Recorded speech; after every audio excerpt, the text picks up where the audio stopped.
I remember being 19 years old in the summer of 1984 and hearing about this young pitcher coming up called Dwight Gooden, and he literally amazed everybody.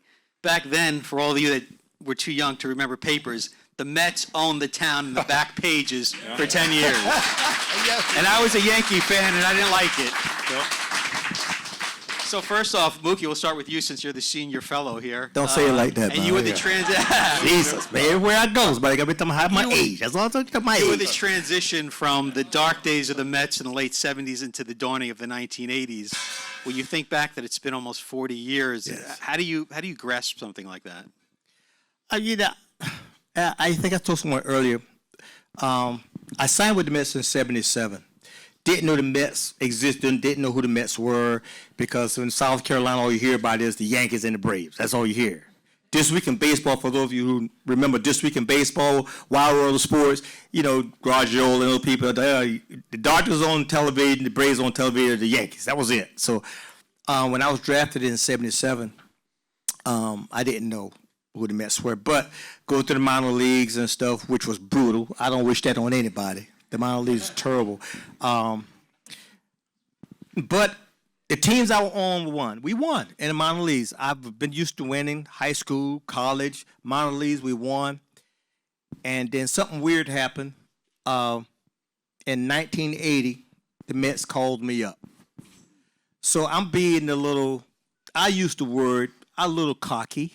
I'm really that good. I'm full of myself, having good years. So I'm thinking I'm going to go to New York. I'm going to turn this thing around. Boy, was I wrong. That was the most disappointing experience I've ever had because I expected the major leagues to be glorious. Everybody cheering your name and you win and the savior is here and we're losing 100 ball games. And I'm saying, what am I doing here in New York? And that lasted for about 2 years. But I enjoyed the game so much, and the fans have always been receptive to me. And I didn't see winning in our future the first 2 years. I'll be honest with you.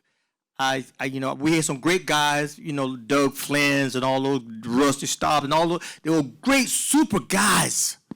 But we needed something different to be a different ball club. Maybe we needed something different from me. And when things started turning around, I could start seeing '83 things turned around a little bit. And we were still losing, but we were in ball games, and guys were starting to enjoy playing. And but the first 2 years were miserable. And who was your manager then? My first manager was Joe Torre. And Joe didn't have a lot to work with. I'm going to be honest, fair with Joe. Joe did not have a lot to work with. But Joe was no nonsense, and because he's a New Yorker, and I was afraid of Joe. To be honest with you, Joe's kind of frightening, intimidating, just to look at him, Joe. But he was my manager, and we had words from time to time, but I like Joe. You struggled those couple of years, and in 1983, a young right fielder came up by the name of Darryl Strawberry. Yeah. And you could see there was excitement in the team and everything. Then a big trade happened that kind of changed the direction of the franchise, and that was Keith Hernandez coming to New York. Talk about what that meant and seeing him come in the locker room back then in 1983. Well, like I said, '83, we could see things changing. We had young talent coming up. The Strawberry for number one. Straw coming up, and he was whatever they built it to be. He was even more than that. Straw was probably the most talented ball player I've ever been around. I've never been around anybody like that in my life. Talking about 5'2", he had it all. Straw was just a unique ball player. But as in baseball, you need more than one Darryl Strawberry. They made a deal for Keith Hernandez. Now, I've seen Keith on the other side because the one team that we had a great rivalry against the St. Louis Cardinals. And I think the Cardinals brought the best and the worst out of us as players. But to get Keith Hernandez, you could see he was a magician at first base. And we didn't really appreciate his baseball knowledge until he came over and was a teammate. But it's funny, those guys you hate on the other team, when they get to you, you start to love them. And Keith was really that good. And this is when things really started to change, and you could see the excitement. And we had a veteran who had won. Now, I wasn't quite veteran status yet, but I hadn't won a thing in the major league level.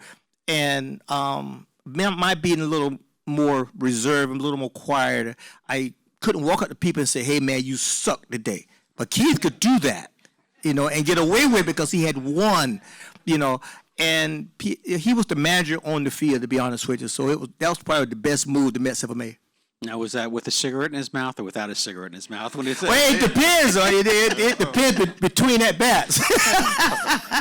Then 1984 comes around, and you get a couple of young pitchers coming up, Ron Darling and Doc Gooden, Dr. K.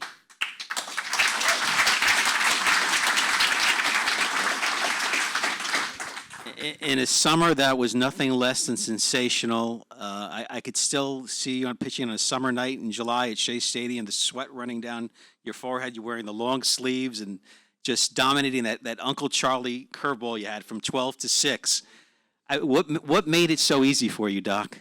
I wouldn't say it was easy, but the thing that helped, having some veterans on the team, like Mookie mentioned, talking to Mookie on the road a lot, going out to eat with Mookie, having Rusty Staub, on the team as well, talking to me a lot about, preparation, about being a professional, having Darryl on the team, that pressure and the stress and the anticipations that he went through the year before in '83 with all the media hype and all that, and having Keith, like Mookie said, he was like a manager on the field. So having the veteran guys around, and as well as Mike Torres, I can't talk enough about Mike Torres, who was a veteran pitcher. And I remember in spring training, he told me if I made the team, he'd probably get released somewhere during the season. But he said as long as he's on the team, he's going to help me. And what he meant by that was the days I wasn't pitching and he wasn't pitching, I had to sit next to Mike and we'll go over the hitters. Like if Donald was pitching, he'd throw a pitch, he'll say, what would you throw here? Why would you throw that pitch? What do you see in this hitter? So he was basically teaching me along the way. So that made it, I guess, look easy. But it wasn't easy by no terms. And I remember my first start in Houston, the Mets was kind enough to fly my parents up. And I remember getting the win. And after the game, my dad asked me, son, what do you think? I said, well, I should win a lot of games. My next start was in Chicago. I got knocked out in the third inning. You always had a little trouble in Chicago, though, right? I gave like 9 runs. And then my dad said, well, son, what do you think? I said, I don't know if I'm ready. So just that quick, the game humbled you. But I didn't really think that I felt and that I belonged until probably after the All-Star break. Mookie, what was it like for you to be in center field and watching this young stud take the mound? And what a difference in the feeling I could imagine hoping to win and thinking you're going to win. Well, the first part of that question was boring. Playing center field. No, seriously, I've lost count a lot of time with the count of the hitter because I'm just sitting there watching this kid pitch, man. He's throwing ball, strike after strike after strike, and all of a sudden the ball's hit to me. I'm like, okay, now I'm in the game. But that sounds funny, but it's the truth. It's the absolute truth. It was a joy. It was something amazing to watch. Even from spring training, we've got this young kid, Dwight Gooden coming up pitching out of here, right? Got another phenom. You ever heard that story before? Yeah. And I'm watching. We know cases. Huggy Stengel Field. If you guys have been to St. Pete, Huggy Stengel Field, it was a one field, and we had to practice on this field. Everybody. So our field of play, we get to see watch the pitchers because we can see everything's on one field.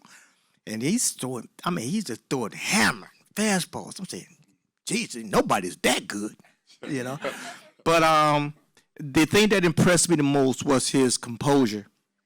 No 19-year-old kid should be that composed on the mound. Now, I know it made, like you say, it looked easy, but it's a lot of stress and a lot of work that goes into it. And I was surprised as anyone when he made the club because I said, there's no way in the world they're going to put this kid in New York. I've been in New York losing, guys. I know what it's like to lose in New York. But I didn't know that he had that kind of support with the Mike Torres and the likes of those guys. I didn't know that because one thing about the outfielders and pitchers don't associate on the field or in spring training. Outfielders do their thing, pitchers do their thing. But it was a joy to watch not only Dwight, but to watch Straw take batting practice. It was just a joy to watch.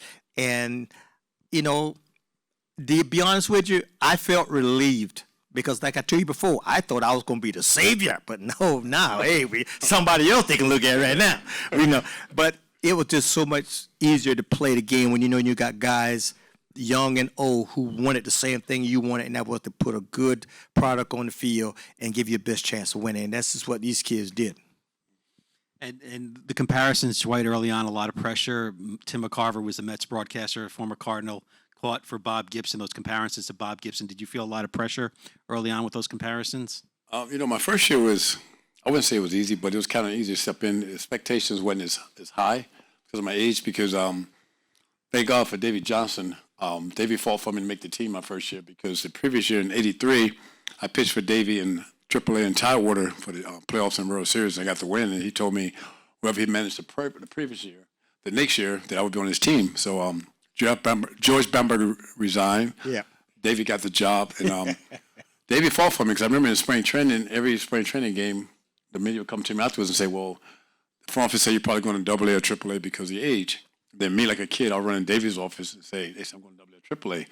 Dave said, let them talk, don't worry about it, you're going to make the team. So once I made the team, it was not as much pressure, but the second year, '85, after the year I had in '84, there was a lot of expectations. But I kind of accepted the challenge. Not that I was cocky or disrespected other hitters, but having Gary Carter as my catcher, one of the nicest guys off the field, but on the field, Gary expected nothing but the best out of me. Yeah. Gary is one of those guys, if I was winning 10-0, he wanted me to pitch like it was 1-0. I mean, he wanted 10 strikeouts. He wanted the complete game. He wanted the shutout. And anything less than that, I mean, he would literally get in my face. And Gary was one of the guys that communicate, between the starts. So when I took the mound, I knew it was something different because there was more fans, there's more media attention. But you kind of accept the challenge. It's something different, just another start. As I recall, the trade was announced on Monday Night Football. That your buddy Hubie Brooks, Mookie, was shipped, a great Met. Unfortunately, he wasn't on the Mets teams. But when you heard that Gary Carter was coming to the Mets, you're going from Mike Fitzgerald to Gary Carter, what was your initial thought, Doc? Next, like you said, Hubie being Mookie's friend, we had Floyd Yeomans was in that deal. Me and Floyd Yeomans played together in Little League, high school, all the way up. And we had talked about maybe playing together one day professionally, but he was in that trade as well. But getting Gary was a dream come true, because the year prior to that, at the All-Star game, I remember pitching, and after the first inning I pitched, Gary said, wouldn't this be nice to do it every fifth day? Not knowing I was going to trade for Gary. So after the trade was made, Gary actually called me and said, I'm a Met now, we're going to be teammates. So I loved it. I mean, having a veteran guy like that, an all-star catcher, a guy that communicates a lot. He was actually at my wedding, and, we became friends right away. But he's the only catcher I ever had that between starts that would come down to catch me. Normally it's the backup catcher or the bullpen catcher, or sometime Mel Stoudemire, a pitching coach, would catch you. But Gary actually come down between my starts to catch me. So, Mookie, you come on this team, and it's, again, the dark ages of the 70s and the 80s, and now you're starting to see something special being built in 1985. Talk about the mindset in 85 you guys expected to win. Well, going from no chance to, don't laugh, we had no chance. Now, see, you guys, Met fans, you're kind to us, but I know how bad we were. Remember, I know when we had a party in San Francisco when we knew we couldn't lose 100 ball games. The worst we could do was 99. We had a party. We're not going to lose 100. We had a party. We were that bad. But, it was just a different feeling when you come to the ballpark knowing you have an opportunity to win. 84, I thought we had a better team altogether, in 85. I thought when I say a better team, I thought we were better, but we fell a little short. But the one thing that I tell everyone about this team is that after 85, we had a collective mindset, and that was we were going to beat the St. Louis Cardinals at all costs. At all costs. That was the one motivation, and I took it, to have successful, not only baseball team, but successful anything. Everybody has to pull in the same direction and want the same thing. And we all, St. Louis was a thorn in our sides for 84 and 85. That wasn't going to happen in 86, And knowing who we had made it just easy to go to the ballpark, knowing that we had that opportunity. And getting Gary was just, Ice on the cake. Now, yeah, we had to trade Hubie, my buddy. Now, I didn't like that. I didn't like that at all. Matter of fact, I was mad they didn't ask me. They didn't even consult me when they made the deal. But that's another story for another day. But anyway, but we got one of the best catchers in all of baseball. And as to where initially I didn't want Gary, selfishly, because I wanted Hubie on the team. But getting Gary was the best thing that could have happened to the Mets in that point, in that year. And it gave us what we needed at the right time. In '85, Doc, one of the best seasons I've seen in New York baseball in the last 50 years, outside of Ron Guidry, 1978. You 24-4, 1.53 ERA. Talk about having such command where you just knew you were going to win, and not just win, but dominate hitters that you faced that year. I think '84, I gained so much experience and confidence going into the next season, '85. And as you mentioned, I can't say enough good things about Gary, but you got a veteran catcher, got it knows the league. I got the experience, and then we still got Keith over at first that knows the hitters as well. Helped a lot. And between starts, we had Mel Stoudemire who would challenge me. He didn't want me to just settle for the things I was doing.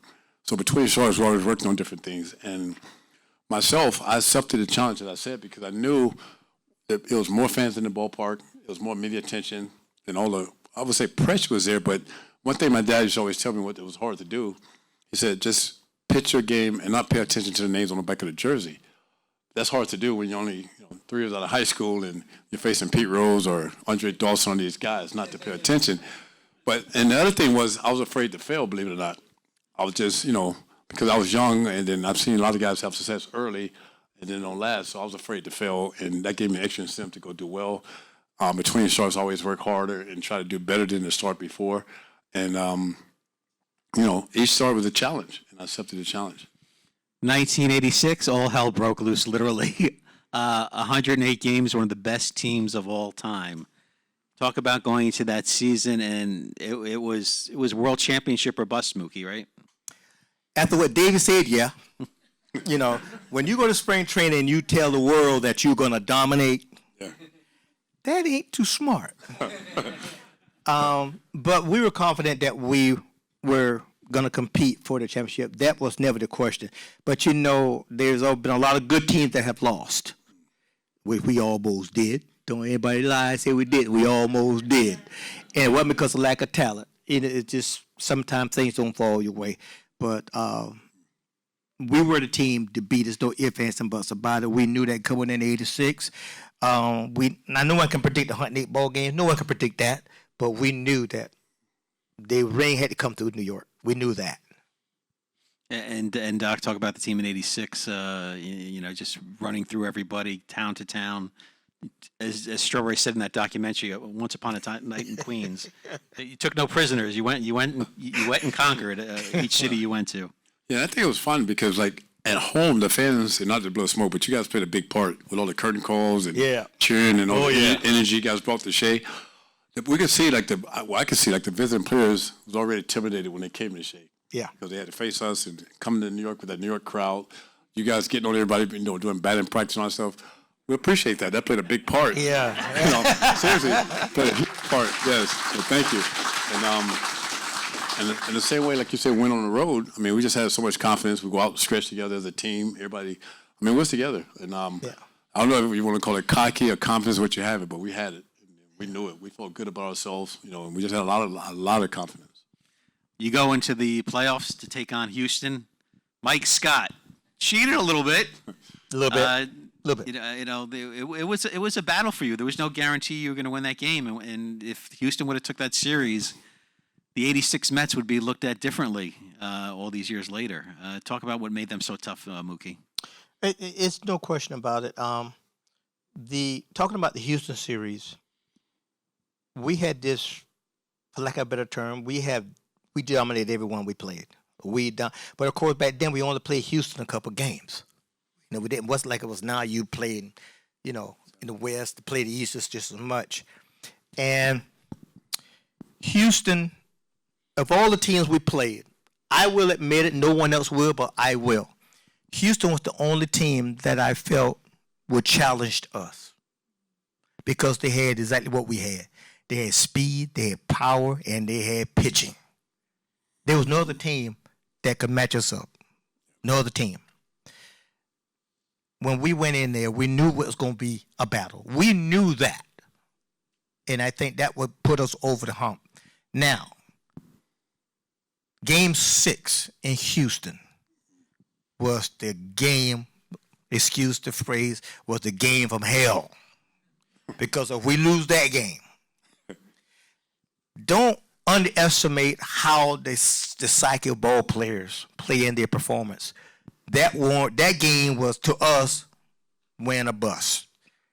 Because Mike Scott was in the head of a lot of hitters. They were already talking about it. Man, Mike Scott cheating, Mike Scott doing these. But that's what they were. And when you start focusing more on what the other team is doing as opposed to what you have to do, we have an issue. So, but that game was, I got to tip my hat to the guys. They rose to the occasion because they went in and we took care of business. No ifs, ands, and buts about it. And that's what I loved about that team. We weren't afraid of anybody. You know, we knew if we didn't beat you on the field, we were going to beat you after. Somehow we were going to beat somebody. Somebody was going to wear one that day. You know? That's just the way it was. You know, ask Pittsburgh, they'll tell you. We don't win it many times. You know, but that's how you're thinking about what you can do and why that series. And I tell people the Houston series was the most important series of our whole season. That was win or bust. Houston, it really was. Doc, talk about being on the bench and you're not playing every day and the tension you felt on the bench during that series. Oh, watching those games was very intense. Like Mookie said, I went up against Mike Scott the first game, and the thing was, Mike Scott, he wasn't cheating. Let's get that straight. It was Alan Ashby, the catcher, that was scuffing it for him. We found out on the shin guard, he was doing it. But every ball I got was scuffing. Like Mookie said, the Game 6 was based on Game 7. But like you said, when you're a pitcher, you're not pitching, and you're just watching every inning, it's like you're pitching because it's so intense and you have nothing to do in the game. Just try to motivate guys, do whatever you can to keep them going. But it was no better to see it in the house than to be right there and watching and pulling for your guys. It definitely was a tough series. Did you ever cheat at all, Doc? I tried to cheat with Mike Scott balls, but I couldn't get it to do anything. He had the balls scuffed in the same spot, but when I threw it, I couldn't get it to do anything. And, I don't know. A lot's been made of the plane ride home back to New York. Do you care to share any memories about that? Or do you remember anything? The only thing I can say about that was I don't know if he knew it was on a plane. I mean, if you guys can picture, like when you win the World Series or somebody throws a no-hitter out, everybody piles on top of each other. Just picture that, but we was on the plane. Yeah. I don't know. Okay, Mookie, take it from there. So that 19, you want to share anything more about the plane? I was on the front. I was in front of the plane. That's all I can say. That's all you know. That's what you're saying. The 1986 playoffs, great series with you in Houston. Also, the Red Sox and Angels were in a great series where the Angels were up 3-1. It looked like it was going to be you guys in California. At the time, they called the California Angels. Then suddenly the Red Sox came from behind in Anaheim, and Donnie Moore was on the mound for the Angels. He gave up a couple of home runs. Yeah. And Red Sox won the last game, Game 5 in Anaheim, and then took 6 and 7. So it wasn't really predetermined that you were going to play the Boston Red Sox. The history, again, might be different. And as the Angels wound up losing that, and Donnie Moore wound up taking his life because of that, tragically. So it wasn't for sure that you were going to play the Angels. Talk about when Red Sox won and you knew you were going to play Boston, and Tom Seaver was on that team too. So it was almost full circle in a way, the old Mets against the new Mets, Mookie. Yeah, I don't think many people remember that Seaver was actually on the Boston's roster that year. I don't know if he was eligible to pitch or not. I don't know, but he was definitely on the team. But once we beat Houston, and for those of you, I'm going to say this, and I think this is the old school kind. I'm a behavioral science major. This is what I've been, and I like to study people and stuff of that nature. But we wasted so much energy in Houston. I think that we took Boston for granted because we felt we had beaten the team that we needed to beat. Boston to us was an afterthought. You know, we didn't care what Boston and it didn't really matter. We beat the team that was going our biggest threat. We had beaten that team. Boston had nobody that compared to Ryan, Mike Scott, Nipper. They had nobody, as far as we could tell. And I think that we went into that game maybe overconfident. I believe that we just thought it was just going to be a walk through the park, you know. And I think that it was a rude awakening when they came in and spanked us twice. And no one had done that before. No one you don't do that to us. I'm surprised we didn't fight. You know, no one does that before. I think we were so shocked that we didn't know how to take it. And I think David Johnson did something to this day. It's hard to explain. Usually when you lose games like that, first thing you want to do is we're going to work out. We're going to work out the kinks. David called no workouts going into Boston. We're not working out. Get away from it. Think about something else. He didn't tell us that, but this is me filling in the blanks. Get away from the game because you're thinking too much. Do your own thinking on self, because if you go to the ballpark, we got 50,000 reporters want to know what happened, what you're going to do, what you're going to do different. We didn't need that. What we need was time to reflect on what had happened and to regroup for the team that we were. And it worked. Now, if we had lost, then David Johnson probably been shot in New York. Yeah. They probably would have shot him. But it worked, and we became the team that we had been from that moment. We played met baseball is what we did. So it was a weird way that we went into the series, but we came out. Dwight, being a young player, almost feeling it slip away from you. What was your mentality going into Boston after losing the first couple of games? It was tough, but like with the team, we knew it was just a matter of time to get something going our way to change momentum. We never doubt that we was out of it. It's just a matter of getting a break or getting ahead or getting something to change. And I think, like Mookie said, when Dave gave the day off, it gave everybody a chance to stay in your rooms and kind of regroup a little bit, get our thoughts back together and go out there. Unfortunately, I didn't pitch well in game 2 or 5, but the team, they picked us up.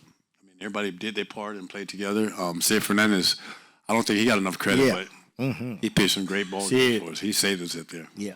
I remember the taunts of Darryl, and they were getting on Darryl a little bit in Boston. Yes. Actually, that was a good thing because Darryl's the type of player where you're getting on him, it brings the best out of him. You're actually waking him up when you do that. So don't poke the bear. When they started doing that, I loved it. All right. Game 6. Mm-hmm. Game 6. Take us into going to the bottom of the inning. It had to be disbelief on the bench. Of course, the stories of people making arrangements for their trips home and everything like that. Quick 2 outs, and it looked like it was over. And take us through that whole process of what led to your at bat. And ironically, a lot of people don't know this. In the 1985, the USFL folded, and there was talk of the New Jersey Generals, owned by Donald Trump, of playing at Shea Stadium. They were going to switch to turf. So your ground ball would have been a nice even hop and would maybe have never went through Bill Buckner's legs there. So, but take us through that process there of the bottom of that inning and the first 2 outs, and how do you stay positive? What's the process that an athlete goes through? But it was a long day, and it was getting longer by the pitch. We were down. But we never felt out of it until Keith and Wally made 2 quick outs. Don't believe anything you people go and tell you, well, we knew we were going to come back. That's a lie.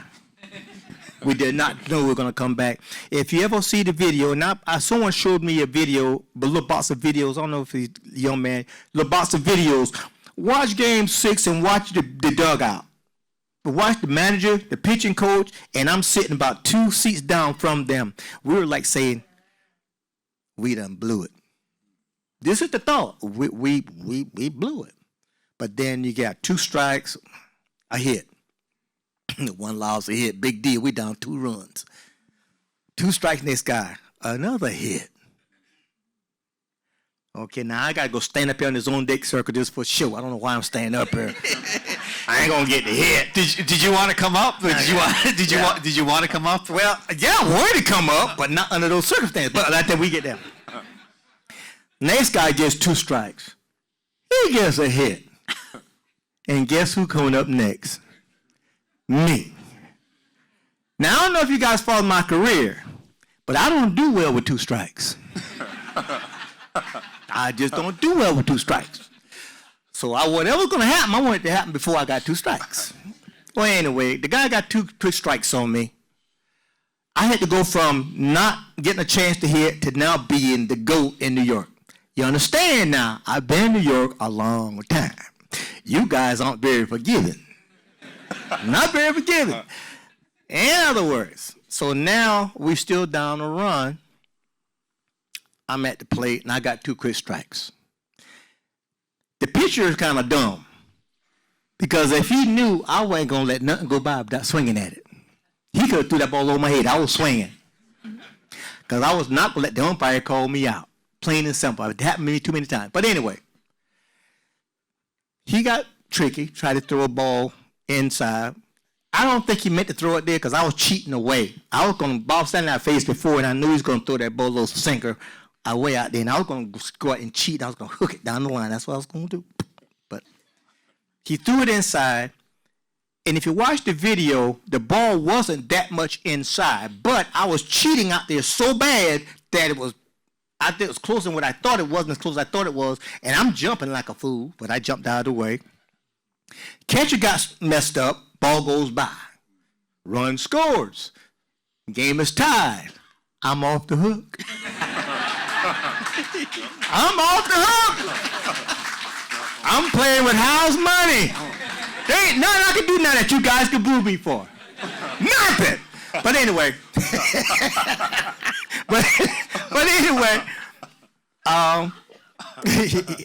Next pitch, I'm fouled off about 10. I didn't know it was 10 pitches until like 5 years later. I never count. I'm up just swinging, I don't know. But anyway, throws me a pitch about knee high, middle end, left-hander's dream. And I went for it, and I think I opened my hips a little bit too quick, and I rolled over it. Some people ask me, well, what'd you think when you first hit the ball? You don't want to know what I said. But I had a pitch that I should have hit down that corner for a triple, and I rolled over and hit a little slow round the ground ball, and I said something I shouldn't have said. We talk about it later when all the kids go to bed. We talk about what I said. And the ball was hit. It must have bounced 50 times, and I'm running hard. I'm watching it go down the line. Why I'm running, I don't know. It's easy out. But I'm running hard, and when that ball goes between his legs, I said it again. Same word, but louder that time. And I'm rounding first base. I don't know why, because the run and score, we win the ball game. That shows you how out of my mind I was and how surprised I was. But that's that whole at-bat. And this seemed like this took forever, but all this happened with less than a minute. All of this stuff happened less than a minute, and it seemed like it was a week, you know. And I've been living and reliving that, and I watch that video every year in October, and you know I'm surprised every time he missed that ball.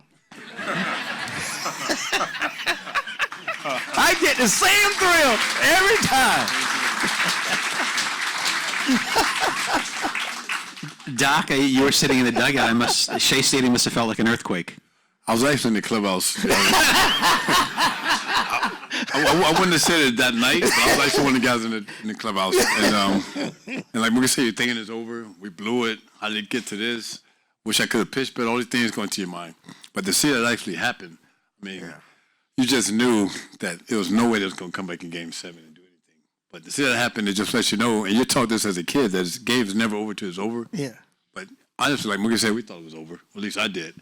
But to see that happen, I mean, it was just, it was our year. The Sunday night, the game for Game 7 was postponed because of rain. Monday night, the Giants were playing the Redskins, actually. So New York fans were torn between watching the Giants-Redskins or watching the Mets-Red Sox. You guys were down in that game, but it never felt like you were down, despite being down. No, Game 7, in our mind, was a formality. We knew that Game 7 was ours. Even though we felt down, we were down early in the game, we never felt out of it. I never had the same feeling I had in Game 6. I never felt that way. And if you looked in the Boston dugout, they were waiting for something bad to happen. I'm serious. And you look at their faces, and they weren't over there cheering. No, they were like, okay, but we're going to screw up today. They were done. They were cooked because they knew that they had the opportunity in Game 6 to let it get away. Because they know, hey, do not give good teams a second chance. And this is what they did. So you're on top of the world, 1986. Dynasty, multiple world championships are going to happen. Yeah. And then, things got a little difficult. I know with you, Doc, you had to face some things. If you could share with one thing I wanted to tell you, both you guys here tonight. These people in New York love you guys. Thank you.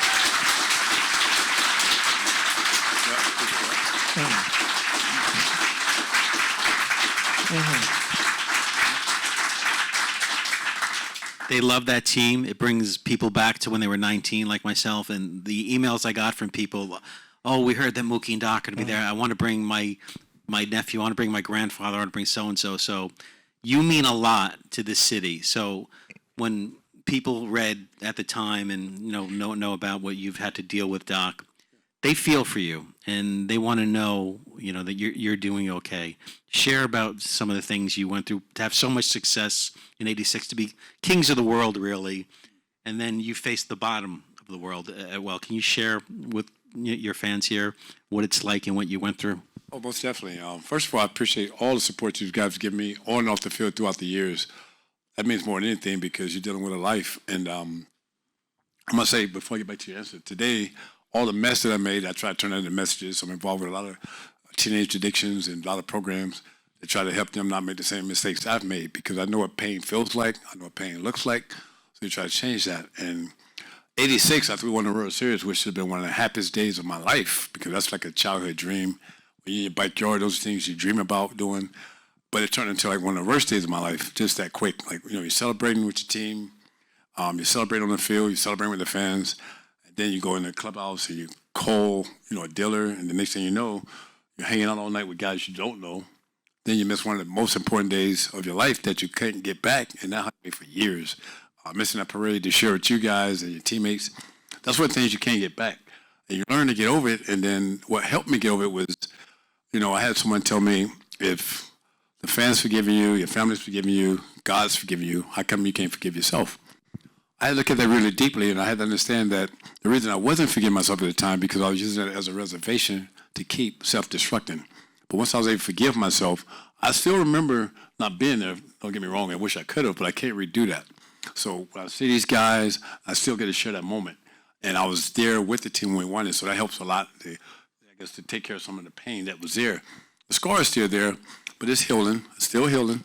But the main thing is today I'm fine, but missing a parade is one of the things that you can't redo, but I've learned to forgive myself and move on because I still get to share that moment, and I was there with these guys to share it. And so when I see these guys and we talk, it brings good memories. What was it like for you?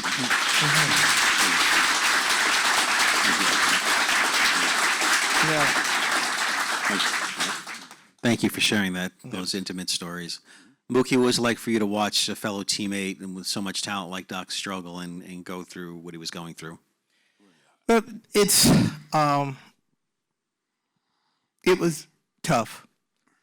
The age difference was with us, but the one thing that I explain to people and I try to share is that when you start any kind of relationship with people, you have to understand two things. That life is not dictated by what you would like to have it to be all the time. And you have to make adjustments along the way. Daryl, Doc, from day one, they always treated me as one of the veterans on the team. They always treat me with the utmost respect. I did not understand what they were going through. I never had the pressures that they had. No one was running to go take me to dinner. I wish they had. I'd eat free. But no one. I mean, when I left the ballpark, I had my family, my wife, and my son Preston, and stuff like that. So that part of my life was behind me. I wasn't 19 anymore. And I understood that. And why am I telling you this? I'm saying this because I didn't get a whole lot of thank yous when I did it. I wrote a book a couple years ago. And in my book, I wrote about Doc and Straw. And I say that we, as Mets, the organization, did not do enough. We had two young, for lack of a better term, we had two babies that we let out to the city. And we did not do our part to protect them until they were able to make those adjustments. Now, that right or wrong, that's the way I felt. And I think I told Doc this, I told it later. But at the time, winning was all that mattered to us. Winning was it. We didn't look at the personal side. And when I found out what was going on and just like that, I think it hurt me more because, man, you didn't do nothing. You didn't lift not one single finger. You didn't say one single encouraging word unless it was about baseball. Well, I thought baseball all day. But I didn't feel the need to say anything other than that in the clubhouse. And I don't think anybody else did. And that's the one regret that I have. And I expressed this, Doc, but Doc helped me with that because, I don't know if you remember the conversation, he said, Mookie, there was nothing you could have done. And I believe that, but the fact remains I didn't try. I didn't try. And to this day, I do think about it. I get past. I'm past it because he's still a great friend. He's still a good man. He's a great person. Everyone I meet loves him to death.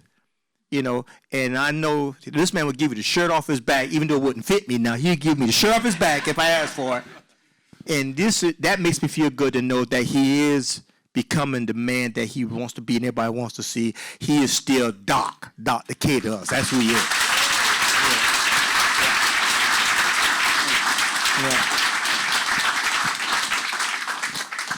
We live in a changing time, it's changing society. At one point, there were 17, 18% black players in Major League Baseball. Now we're down to 7. What can we do to get more black players involved in the game? Doc, you want to? I think my personal opinion is guys like myself, like growing up in the inner city in Florida, like me and Gary, my nephew, Sheffield. So obviously it's great to give donations and all this stuff back to the Little League parks, but I think it's more important that guys that are from the inner city go back and give you time because these kids, they want to see you, they want to ask questions, they want to feel you. I know for a couple of years they was blaming Major League Baseball, but I don't blame Major League Baseball. I blame the guys who come from those areas about just going back and spending their time because we was given opportunity. Like I just found out maybe like a month ago that at least 25 ball players from my Little League park at one time or another played in the Major Leagues.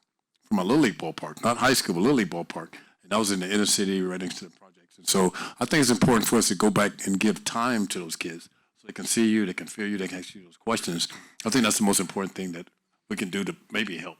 Because I think soccer, football, and lacrosse and all that is taking over, at least in my area where I grew up, it's taking over now.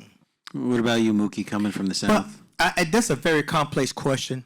And just like most complex questions, there's complex answers. And there's no answer is the right answer, is the only answer. As to where people put a lot of emphasis on Major League Baseball, I do as well. For a simple reason, they have the resources that you can ask them to do more. You can't ask them to do more. And I say that because I don't live in the inner city. I live in a very rural area. High schools don't have baseball teams because they don't have the funding, that baseball team. All they have is travel ball. Kids got to go 30 miles or whatever. Well, most African-American families where I live can't afford $5,000 for their kid to play baseball. So what they do, they go to play soccer, you get one ball, and you're going to kick all day, one ball, Baseball is different. You got to have equipment. And now you're playing football is different because every school funds their football team because it's revenue. See, so when you say we put the emphasis on baseball, the only reason I put some emphasis on baseball, and I agree with you, I think it's important that we go into these areas and we taught these kids and start baseball program, but you can only do so much in that area. If they don't have a baseball team, what are you going to talk to them about? You know what I'm saying? So Major League Baseball puts academies in some cities. They call it the RBI program. Ain't one in my city. Ain't no RBI program. So what about my kids? There's not an RBI program in South Carolina. You got one in LA? You got one in Chicago? In Atlanta? What about the rest of us? You understand what I'm saying? So that's fine. I commend them for doing that. But we have to be able to reach out farther. If we are serious about doing that, we have to make the sport accessible for people and make them interested. We have to do things to create that interest in the game. Now, the Mets did something the other day on Amazing Day. I don't know if anybody was there. Mets Amazing Day. They gave out equipment for teams. Full equipment, gloves, bats, balls. That's what kids need to play, you know. And every major leaguer is not from inner city. I can tell you that right now. You know, you got great ball players from. I grew up in a town that 500 people. 500 people. I'm one of 500, and I made it. You know, so those are the kids that we need to bring in and start promoting the game more. You know, no. You know, you have a low count of African Americans because the African American communities are the poorest communities in terms of resources when it comes to spending extra money. They have money that's going to the education, which is important. But sports teaches you just as much. I'm telling you, sports, you learn so much in sports. I've learned so much from baseball. It's unbelievable. Things I've done, things I've learned. Classroom don't teach. They do not teach. And sports really does that. And baseball, if it's going to be the great American pastime, we need to start promoting it that way.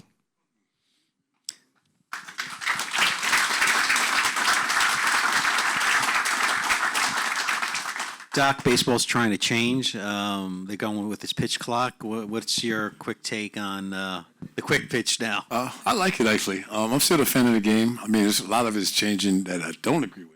I mean, from the pitching standpoint, but I don't blame the pitchers. I mostly blame the system. What I mean by that is the pitch counts. Mm-hmm. Guys not pitching, facing lineup 3 times around, 100 pitches, stuff like that. But it's not the pitchers. It's more so the system. The pitch clock, I think, is a great thing. I think the pitchers making adjustments to it, speeding the game up. You know, I like that part about it. But then you're kind of contradicting yourself with the replay. You know, the replays.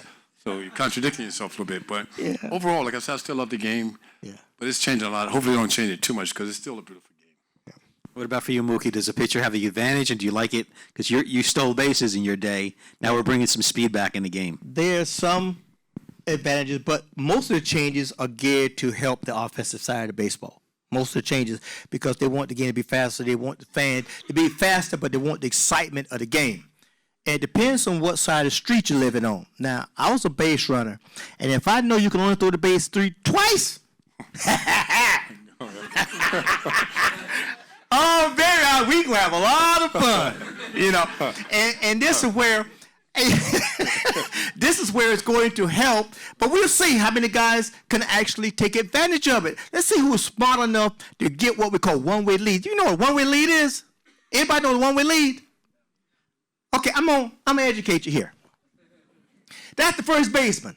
All right. The normal lead for a batter is 3 steps. 1, 2, 3. That's the normal lead. Now, a one-way lead, I'm going to take an extra 2 steps. And if he bat an eyelash, my one-way lead is going back to first base, even if he go to home plate. So I'm going to force him to throw him, make his 2 throws. Now, after he done made his 2 throws, what are you going to do now? All right? You know, let's see if anybody is smart enough to do that. But they don't teach base running anymore. You know, that's where, you know, that we'll see how it works out. We'll see how it works out. All right, we got a few minutes left, and we'll ask the audience some questions. I'm going to pull a Frank Costanza on you here, Doc. All right. 1988. Jason Mike Scioscia. Why I knew that Davey was coming. Johnson bringing Randy Myers? Why? Man, I was feeling pretty good tonight till you brought that up. Man, you know, so here's the situation. Back to play that. It was the ninth inning. And I know. Not to justify, not to justify anything, but you're thinking I just walked Shelby, Yeah. 4 pitches, and I'm thinking Mike Scioscia's not a home run hitter. Yeah. I'm thinking at the time, let me just get ahead with a fastball, then I'll go to work. Looking back at it, Mike Scioscia, veteran catcher, probably thinking I only got 2 pitches, fastball and curveball. He just walked Shelby on 4 pitches, so I'm going to look fastball and I'm going to cheat him. Yeah. That's what he's probably thinking. I know that now, but at the time, you're calling a moment, so I'm just trying to get ahead. I probably should have went fastball, middle way. I just tried to get ahead right down the middle. I mean, right there, hit it out of the park. And in my mind, that changed the whole series. Yeah. That changed the whole series right there, that one pitch, and it gave the Dodgers momentum, right back. Because that year, I think we beat them 11 out of 12 or 12 out of 13 times. And there was no way they should have beat us that year. Even though Hershiser had the career year, but they still shouldn't have beat us. But that one pitch changed the whole series. It's hardly. Was it Mickey Hatcher was like the star of that, and Kurt Gibson playing on went on to one leg and everything like that. That was terrible. That's one that got away. You could agree with that, right, Mookie? Oh, yeah. Let's go on.